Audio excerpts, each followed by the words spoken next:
kakšnimi vtisi odhajate z okrogle mize o sobivanju?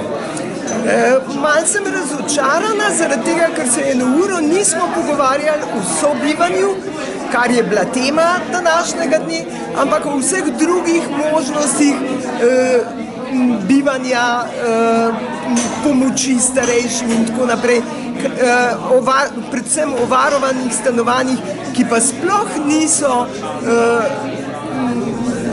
primerljivi s tem sobivanjem. Pri sobivanju imaš ti ljudi v isti skupnosti, ki eden drugemu pomagajo lahko, ki opazijo, da se nisi zbudil zjutraj.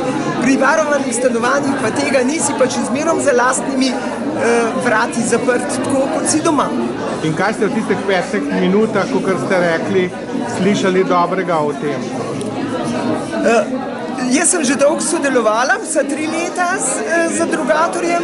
To je v okviru Drugator, v okviru Zveze društev upokojencev? Ne, Fakultete za arhitekturo. Okay. In se mi zdi, da na mladih svetstv, da bodo mladi sigurno prodrli nekam in da bojo naredili eno skupnost. Veste, te skupnosti niso za vse, so za tiste, ki so prilagodljivi. Ne? In tako, ravno tako mladi ne bojo mogli v takih skupnosti vsi živeti in prav tako starejši.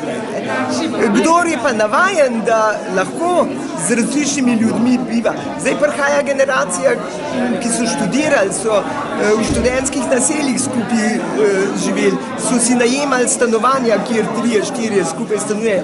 Tem, ko bivati ne bo več težko. Ne? Imate kakšne ideje in lastne izkušnje?